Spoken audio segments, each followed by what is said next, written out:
Hello, guys. Welcome again to Kleros conference. We're about to start the afternoon sessions. Well, afternoon for me. For some of you, it might be late. The evening now.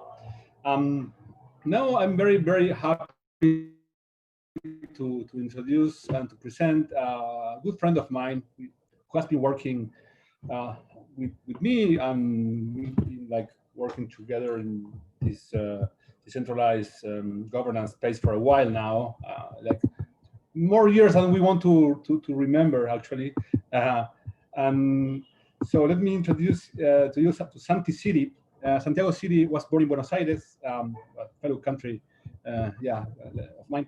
Um, he started his career in the Argentinian gaming industry. He created a game called Football Deluxe. Then he went on to create Opego, a firm doing big data based on social media. So he knows a lot about all these Facebook algorithms and elections. Uh, in 2012, Santi became the founder of Partido de la Red, of the Net Party in Argentina, a political movement to promote citizen engagement through the use of open source software. 2 years later, Santi founded the Democracy Earth Foundation, a nonprofit which develops governance infrastructures for crypto networks. He's author of the book Hacktivism, and because of his involvement with innovation and high tech, some have dubbed him the Steve Jobs of the Pampas. So, Santi, welcome to the Kleros conference. We're very looking forward to hearing you speak. Hi, Fede. Hi, everyone, the Kleros community. It's an honor to be here for such an important event, for a project that I've been following since the very early days, and with a lot of good friends and colleagues trying to push out there a key innovation for blockchains to take over the world, right? I prepared a brief presentation to address the idea of proof of personhood, which is this area of interest and research that we have been collectively trying to address across different projects, different ideas that have emerged out of the entire Ethereum ecosystem. And I'm gonna share my screen now so I can go into the presentation. But the idea is to address a little bit of what has been happening in this space of personhood proofs and where we can go from here. Let me share my screen. And here's my presentation. So, as Fede described, I'm a co-founder of Democracy Earth Foundation. We're a nonprofit organization that builds, that tries to advance democracy in the information age. And the way we do it is by building technology that can help deploy democracies anywhere there's an internet connection. Anywhere there's an internet connection, make sure that all of the software we do is open source and free, and use censorship-resistant networks to prevent coercion from powerful state actors and non-state actors. So throughout the 5 years of the history of the company, we have been doing all kinds of democratic pilots around the world where we were able to test technology to see what works, what doesn't work, what makes sense, what doesn't make sense. And throughout these past 5 years, we have worked with non-profit organizations, parliaments, government, political parties, and distributed networks. Just to give you a quick overview of our past and how we entered into the big challenge of trying to figure out democracy in the information age. As Fede described, my personal history with this goes back to 8 years ago when we started a political party called Partido de la Red, the Net Party back in Buenos Aires, where we had candidates committed to voting Congress always according to what people say, how people ask them online how to do. So we would get a cyber legislator voting every bill based on a digital tool where participants would be citizens being able to engage with democracy in a more direct way. We ran for one election, we got 1% of the votes. It was madness and an incredible experience to get into politics, but also incredibly frustrating. We needed 3% to get the candidate elected, but at least in 2014, we were able to make the first official pilot of a digital direct democracy tool in Latin America, where we tested a technology that used open source software, and 30,000 participants engaged voting for 16 bills, each one introduced by a party in Congress. In 2015, we got the attention of Y Combinator. We moved to California, and that's when we started the Democracy Earth Foundation. Just to the problem of the biggest breakthrough that we need to advance this agenda is without doubt the idea of establishing or formalizing human identity in a way that's civil resistant, in a way that's AI resistant, and in a way that is also privacy preserving. And this is a big challenge, but one of the main reasons we do believe in the opportunity or the possibility of making this with blockchain-based networks or decentralized networks is that when we were first doing our software with the client-server architecture, simply the fact that the database is being managed by one person or a handful of persons, if that person has a bias in the outcome of an election, that person can influence severely how things are being voted. It can delay certain people from registering in the database or accelerate other people from registering in the database. So the client-server architecture is prone to all these kinds of attacks in any digital democracy system. That's why it's critical to start building using blockchain-based technology. We learned this from our pilots. We've done pilots in many places around the world. Some places like Colombia, we did a referendum for a shadow referendum for the peace treaty that was being voted in an official referendum by the government in 2016. In Hong Kong, we worked with the Umbrella Movement, where we did a shadow referendum to elect a mayor of Hong Kong. We tried to use the Bitcoin blockchain for that one, using Merkle trees to persist the votes, but we got hacked by Chinese bots that infiltrated the Telegram channel where the voting was happening. And eventually it became clear that we must use blockchain, but at the same time there are all of these challenges about who gets to testify, who has the right to vote. Decentralizing that is a critical aspect of governance. A couple of other milestones from us in 2018. Congressman in Argentina actually used our software to decide his vote on an important law about legalizing abortion. The interesting outcome of that is that this legislator, even though in the application nationwide, the yes to legalize won, in his province on the tool, the no to legalize won. And at the end of the day, the legislator decided to vote according to his province instead of the national criteria. All of these things were unexpected when we started the Partido de la Red, but I think all of this helped also go full circle in the experiment, in the political experiment that we wanted to push forward and take relevant notes. Today, we're pretty much focused on DAOs. We believe that DAOs, being the corporations or the cooperatives on the blockchain, these entities that require collective decision-making, that review proposals, that are political in essence, are an incredible instrument for digital governance and enable many kinds of innovations. We are barely at the very early stages of what a DAO is and what a DAO can do. We have been working mostly with Moloch DAO in the last year, which is a very simple, straightforward smart contract, only 400 lines of code in the version 1, 700 lines of code in the version 2, with an approach of minimalism, trying to make the contract as simple as possible, making sure that that the surface for attack is reduced, and that we are able to audit the contract at a very low cost. Just to show you a little bit of our current work, I'm gonna make a quick demo. Let me find the right window. I have too many windows open here.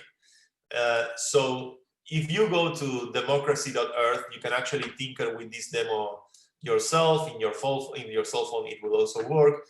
And this is, I recently heard this term and I liked it. It's a governance aggregator. We're trying to onboard in a simple interface the governance of any DAO that's out there. Right now we support Moloch version 1 and Moloch version 2.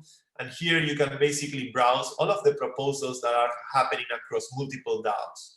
If you want to go into a specific DAO, let's say, for example, you go to Moloch DAO, you click on the name Moloch DAO, and you just see the proposals for this DAO. Maybe you might want to see the proposals that got rejected, and these are all the proposals that got rejected. If you want to look into the specifics of a proposal, you can see the outcome of a vote, and you can see, if you open a proposal, you can see specifically who has voted for yes or no on that given proposal.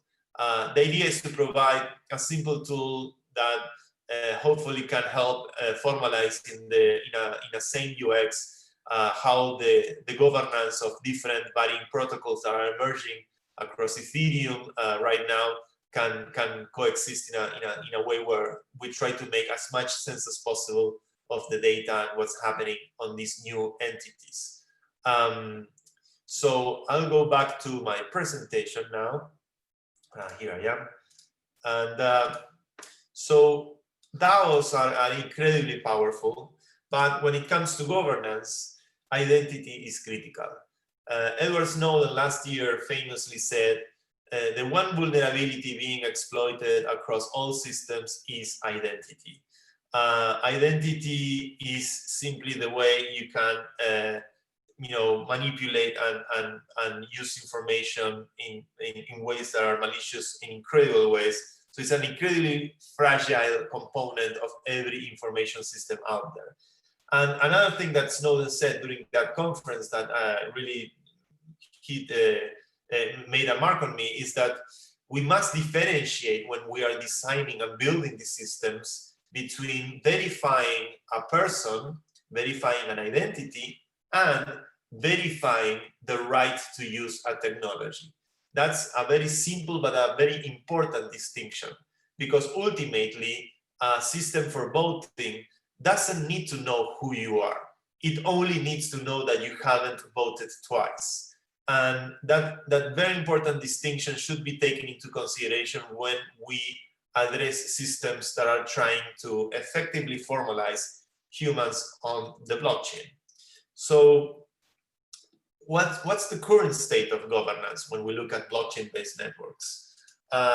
Proof of work fundamentally ignores society. These are consequences of the governance described by Satoshi Nakamoto in the Bitcoin paper itself. He literally says proof of work is essentially one CPU, one vote. So the humans, to Satoshi at least, are the CPUs, it's the computing capacity. Those that earn the right to vote in the network are those who can provide computing capacity, which in other words means energy. And in that regard, that's the fact that proof of work ignores society makes these networks fundamentally financial networks, networks driven by capital, and that do not take into account the needs of a wider spectrum, which is society itself and humans. So these are networks built for the purpose of capital, by capital and for capital. Proof of stake, we can argue that it's also plutocratic right now, because ultimately every voting mechanism based on stake that we see on DAOs or protocols on the Ethereum network, in most of them you will see patterns like these where people go to vote with their tokens, but at the end of the day a large whale can show up with all of her tokens, just look how other people have voted, and using her incredible leverage in the system, tumble the election to her favor based on her large amount of stake in the network. So this renders voting processes completely irrelevant. Makes no sense at all to actually go for a vote if at the end of the day a huge whale will show up and just make my voting with my few tokens completely pointless. So you have these dynamics now of delegation of tokens, which ends up having into the decision makers of a system, only a handful of people. For instance, if you look at Uniswap, there's 2 addresses holding 32% of the tokens, which means 66% of voting capacity in the network. Those are the only 2 people, the ones holding the secrets for those addresses. Those are the only real decision makers in a network like Uniswap. So proof of stake is also plutocratic. And sometimes I'm given the argument, but hey, skin in the game. If you have skin in the game, you will always vote according to the best interest of a protocol. Well, that might make sense in some private companies, and probably in a lot of cases does make sense.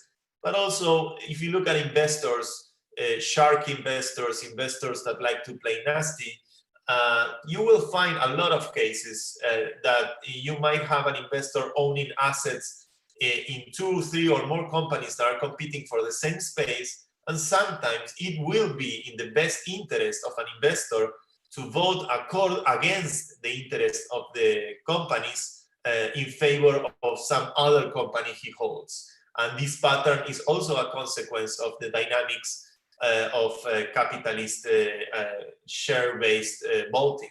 So skin in the game, proof of stake, plutocracy are not good instruments to address highly risky, highly contentious situations where there are conflicting interests. We go to democracy when we are trying to address a difficult decision. We don't go to a vote for easy choices, easy decisions. So when we have to go for a hostile, complex, high-risk decision, the higher the risk, the higher the need for legitimacy. And usually contentious decisions happens in public goods where you have conflicting interests. You have the miners that have certain interests. You have the developers that have other interests. You have the users that have other interests. And all of them are competing for a public good, which in this case is a blockchain or a consensus mechanism. So as we address public goods and conflicting interests, the stakes get higher. And as the stakes get higher, the interests become conflicting, and you will have players willing to manipulate, to use false propaganda, whatever it takes to win an election. And democratic systems must be able to be resilient in these incredibly hostile environments. But for these systems to actually exist on the blockchain, we need a proof of personhood mechanism. So this is the question we keep asking ourselves at Democracy Earth and with fellow researchers: is proof of personhood possible? Can we do proof of humanity? Can we effectively make something that will enable democracy on the blockchain, universal basic income mechanisms, portable credit, and many wild ideas, social ideas that we can start addressing because we are able to formalize humans? Well, that's a very big breakthrough, and I'm very optimistic that companies and projects like Kleros are trying to address this pressing issue. But it has serious challenges. We have to understand that we must face constraints like artificial intelligence and duplicates, civils, false identities. If we want to avoid recreating either Facebook in the West or the Chinese Communist Party in the East, which are both basically essentially the same kind of device, trying to index humans on a large scale and tracking their private activity on a daily basis for the purpose of pushing a political agenda, there is simply no difference between one or the other than the means on how they achieve this end state. So the reason Facebook or the Chinese Communist Party exists is that ultimately the web had no regard for privacy, had no regard for protecting people's information, and this consequence of the web is what we must be aware and protect as we advance into the creation of identity protocols in the blockchain. How threatening these things are? Well, I would argue very threatening if Moore's law keeps advancing and information keeps getting cheaper and computing capacity keeps growing. None of the pictures featured on this slide are from humans that actually exist. These are all faces generated by a neural network under a technique known as GANs, generative adversarial networks, where GANs compete with each other and reinforce each other to learn the features of a human face and eventually can recreate new human faces that never have existed. So deepfakes, as computing capacity improves, will only keep improving, and eventually we'll have this in the form of videos, which is sometimes some primitive forms of this are already out there. For instance, here you can see some videos of trying to do political manipulation, putting some dude's face. I think this is Andrew Yang's face on multiple popular videos on YouTube. But this is barely the beginning. Eventually, we will see not only videos, but also voice, and who knows what's next. Also, the other way of addressing this historically is through mechanisms around the idea of web of trust, where you have people vouching for other people, and this is similar to the approach that Kleros is pursuing. The risk here is that we must be aware or find mechanisms that prevent nodes having more reputation than other nodes and re-centralizing in a different way. The introduction of substitution or elements of that can be a very good mechanism to start preventing re-centralization under different means. So web of trust is another pattern that is really interesting to watch. There have been some prototypes over the last year or so that are trying to address this, but I will simply focus on my two favorite ones, and a quick mention to Humanity DAO. Humanity DAO was the first attempt at doing this as a token curated registry. Very simple attempt by using Twitter as a way of proving who you are. It turned out that it was relatively easy to start making false positives on the system. Once you had a couple of nodes validated by some other previously validated nodes, but you had control over those, then you could play or you could game it a little bit. But it was nonetheless a nice first attempt, trying to do something, with very simple rules. Another known attempt is IDINA network, which uses Turing tests. They show flips where there are 4 pictures, and in one of the flips, the pictures make a story, and in the other one, there's no story to be told.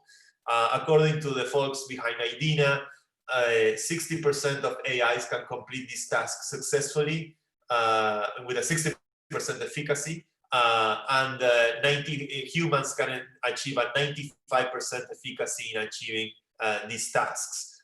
This is a very original protocol using Turing tests that are revealed every 2 weeks through its network. It's a non-Ethereum protocol. It has its own blockchain, but nonetheless, it's an interesting attempt at using Turing tests to address the issue of verifying that you are effectively interacting with a real human being. I'm very excited about Kleros coming up with proof of humanity, because this is going I consider Kleros one of the most sophisticated technologies on Ethereum to build registries of all kinds. It has a very solid track record, very good development team, and the heart in the right place to achieve something like this.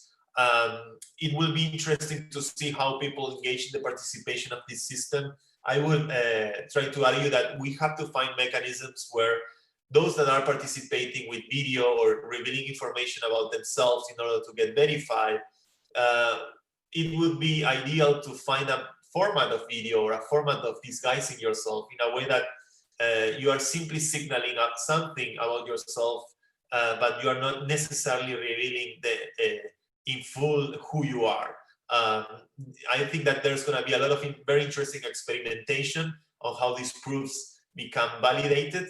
I would argue that if we can verify the humans using this mechanism without requiring the humans to show themselves, even though we can still use video in some way or another, but secretly asking for the vouching or something like that, that could be something very resilient in the long term.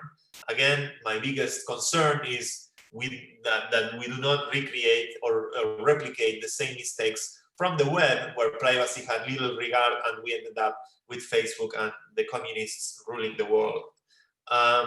Ultimately, I'd like to recommend you, if you want to learn more about this, alongside with Divya Sidar from Radical Exchange, Paula Berman, a fellow colleague of mine from Democracy Earth, and Sergey Ivliev from Perm University. We have authored this paper that just got published after peer review 2 days ago. It's called Who Watches the Watchmen? And it describes 7 protocols trying to address decentralized identity over blockchain-based networks. And it tries to benchmark and compare these systems with each other to see how it's all going when it comes to building this type of technology. Kleros obviously is a protagonist in this paper, and we're very excited that we are seeing the maturation of these technologies and seeing advancement in this area, because once we get this breakthrough, we can, in an age where democracy seems to be threatened, where we lack trust from our legacy institutions, and we feel lost regarding our representatives, the hope for achieving democracy in cyberspace will be reinvigorated by advancements of this nature. To close, you can find out about Democracy Earth. We recently published also a paper on the pilots that we have conducted over the last 5 years, and yes, that's pretty much a core of our work. We have been trying to understand what's democracy in the information age, and hopefully today we're getting a step closer as Kleros advances with the proof of humanity technology. My name is Santiago Siri. You can find me on Twitter as Santi Siri. I spend a lot of time there exchanging ideas about the incredibly promising technologies that are emerging out of the crypto community, and I hope that we keep seeing great innovations in this field as we are building the institutions of the future. Thank you very much.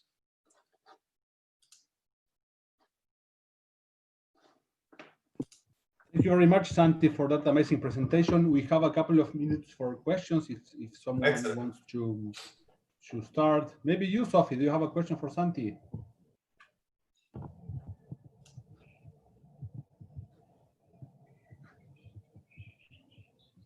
Or Jose Luis, I'm sure he will have some question. Okay, Jose Luis, go ahead.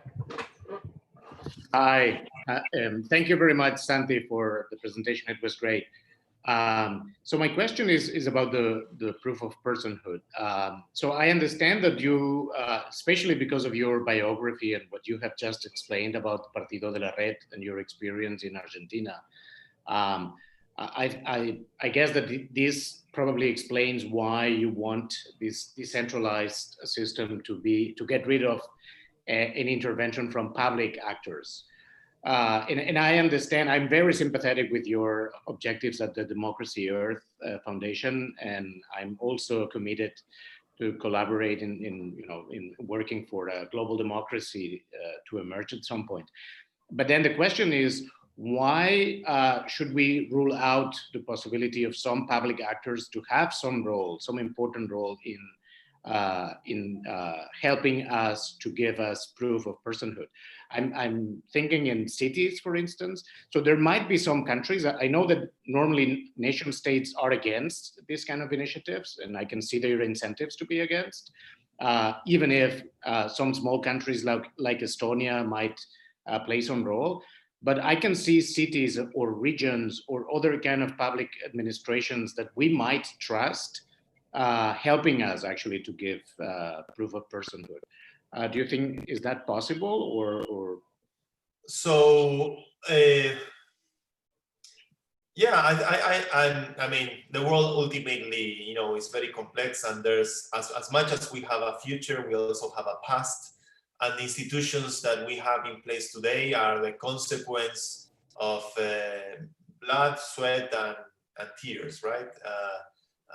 There is tremendous history behind the institutions that have created the world we have today. And by no means, I believe that we have to go and throw Molotovs at everything. I think that we are, we have this incredible opportunity to explore with a new canvas of institutions, which is blockchain-based technology, and we can start thinking new structures of governance, new structures for identity, new structures for transactions, cryptocurrency and whatnot. And this idea, of building a new model that might eventually make this legacy model obsolete, I find it attractive. And this new model is definitely in its diapers, and it's the very early days. I'm sure that there are a lot of institutions that nonetheless can provide trust to networks today, and we'll end up finding ways of cooperation. It's not a matter, I think ultimately regulation that helps to bring institutional money into the crypto scene is a win-win for everyone, because there's maybe I'm getting older, but we don't win much if we become outcasts from the institutions that have been led by our parents and our grandparents, and we have to learn and understand that legacy. So I always come from the angle of, well, what's the end point of achieving a digital democracy, and how we can bring the present closer to that end point, and trying to bring a purist point of view. But in that regard, it's important to keep that perspective for making sure that what things have worked and haven't, or what things started as a great dream. I remember the very early days of social media, Facebook and LinkedIn and everything, and they were exciting companies that were coming to connect society and make the world a better place. And it's I'm able to reconnect with my high school friend, which I haven't seen in 15, 20 years. That actually happened to me, and it's a miracle. It's beautiful that the internet has brought us together that way. That said, the fact that these companies were completely naive about the political ramifications of how these technologies can be used to manipulate society, or how it can play out, it's a very big lesson, because as all technologies, you can use a hammer to nail, to put a nail on the wall, but you can also hammer your, someone else in the head. And we must understand all of these ramifications, and as we have the responsibility of building a new generation of protocols, I just want to raise the flag of, okay, let's take a purist view here and try to build some perspective, and let's try to figure out in what way we can build something that we just make sure, in a great extent, that we don't replicate something that goes from a utopia to a dystopia. But it's a long road ahead. I think it's exciting to see the maturation of these experiments. I remember last year doing this presentation in Osaka, and it felt lonely to be talking about this. Only a few of us from Kleros or from IDENA or other projects really like asking this question. Everyone is too focused on what's the new DeFi money making thing. It's fine. I'm also into that also. It's not bad to try to create some wealth, but at the same time, we are building social superstructure, and these leviathans, if we want them to address society at large, because of the tremendous promise in transparency, in efficiency, in all of the benefits of this technology in comparison to how banks and the opaque institutions operate, are enormous. So, if we want to reach society, we need this kind of breakthroughs. But probably we'll end up finding partners in the world that will be, and building bridges is a much better approach than burning bridges. Good. Thank you. And we have one more question. This is from Sophie Napel. And she says, what are the main hurdles that Democracy Earth has faced in interfacing with the government organizations regarding your model? Are they listening? Are they listening? What do they listen? Can they listen? Are they deaf? I interacted with several governments around the world, which ultimately means interacting with politicians, and it goes to varying degrees. For instance, in the state of Colorado, we were able to make the first official implementation in the United States of quadratic voting. It was a pilot done in 2019, where legislators participated voting for prioritizing 100 bills that we're going to introduce to Congress. It was an incredibly successful implementation. We were lucky there because the person responsible, the president of the House of the State House of Colorado, was an economist trained in game theory. So when we reached him out to talk about quadratic voting, he was like, yeah, of course, this makes plenty of sense. That's not usually the case with politicians. Because of the Colorado case, we were able to go to the Parliament of Canada. We introduced a lot of ideas with Radical Exchange. Glenn Weil, the author of Radical Markets, who is the author of the original idea of quadratic voting. Vitalik himself, he joined us in that meeting. Oh, I see that you're Canadian, Sophie. All right, I have to remember the name of the MP. It was a woman, but I can't remember the name of the MP. She was incredibly smart. I think she was from Trudeau's party, if I'm correct. Or no, she was not from Trudeau's party. She was a conservative. But my memory is not working for me right now. We went there with Glenn Weil and Vitalik. We introduced a wide range of ideas, from quadratic voting, quadratic funding, data dignity, all of the ideas introduced in Radical Markets. It's exciting to see politicians on the table like, this makes sense, we could use this. But at the same time, it's like, we need to push this bill on abortion. And we are not getting the conservative part of the party agreeing to us on the bill of a measure, but we're getting the progressives. And we are the progressives. So how we can do something so the conservatives will end up going for a vote, and in that vote we might beat them. And it's not like that. The politician has an interest, has a specific interest, a specific agenda. And the matter of adoption is if this is compatible with some agenda that the politician is pursuing in the system itself. So when you are able to find that, then you can make a pilot and you can deploy it and make the case. And you make a precedent. And with the precedent, presidents start building future pilots. And that's the main challenge of interfacing with them. I'm incredibly skeptical to politics in general. After my experience trying to do a political party and going for an election, I find that whole environment incredibly frustrating. And being a technologist and a programmer at heart, I'd rather focus on shipping code and hopefully teaching a new generation of users to make things or use these things rather than trying to fight an impossible monster with traditional politics.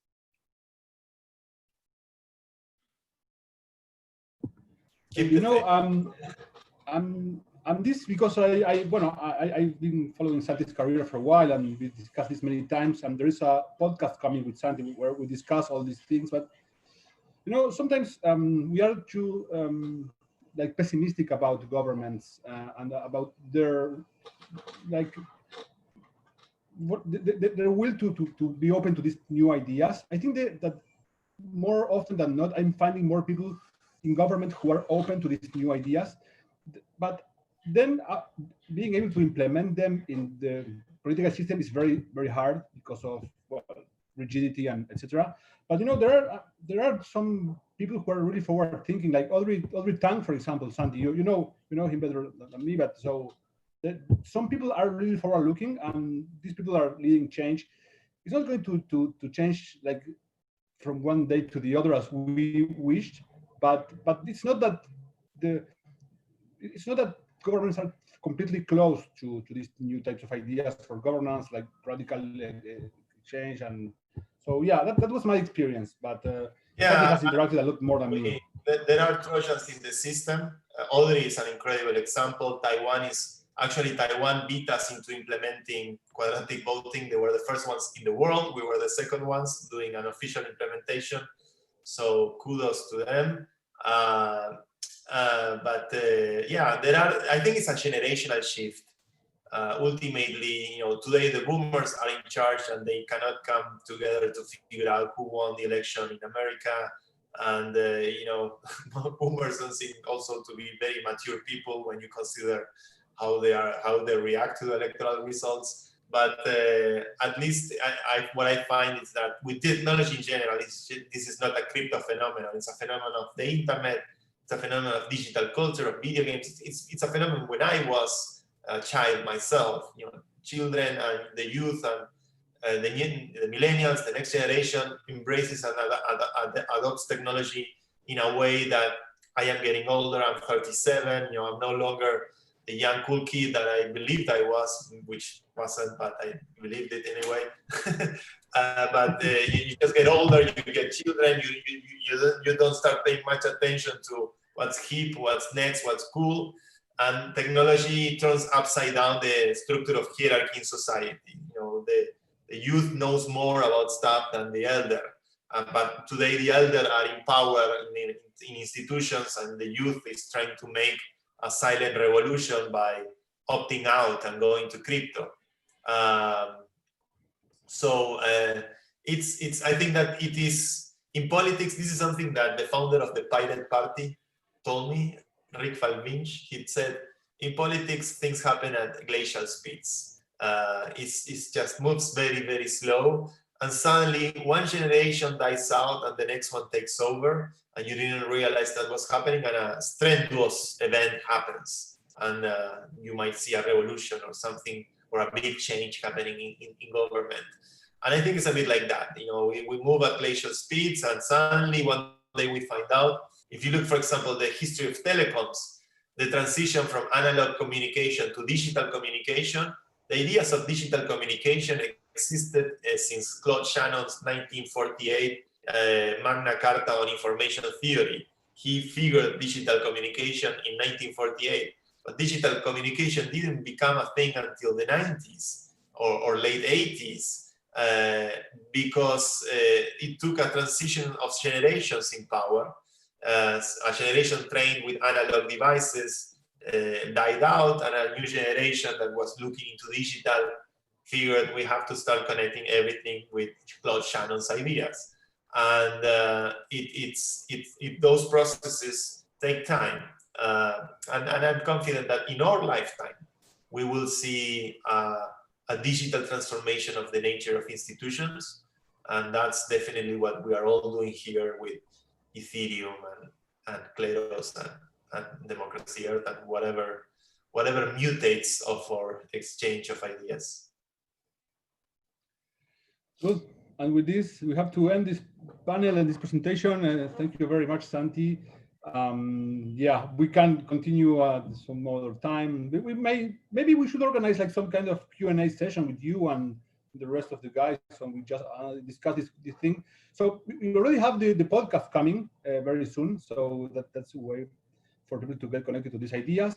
I'm just going to close with some. I think that Niels Bohr said this regarding not politics, but like scientific theories, and he said something like this: like it's not that people change their mind, is that people just die and are replaced by another generation with a different set of beliefs, and that's how change happens in science. Maybe it will be true with politics as well. That's definitely, I resonate with that. Thank you, Fede, one more time for inviting me to share some ideas. I'm a big fan of Kleros since the very early days. I always tell you that I like to hang out when we meet at some crypto conference around the world. Sadly, this year, all conferences happened in this way. So we weren't able to at least get a beer together, but hopefully next year we'll hang out and we'll keep on philosophizing about the nature of identity and how we can make this revolution happen. Indeed, maybe in Bogota next year. Sure, I will. Okay, thank you very much, Santi. And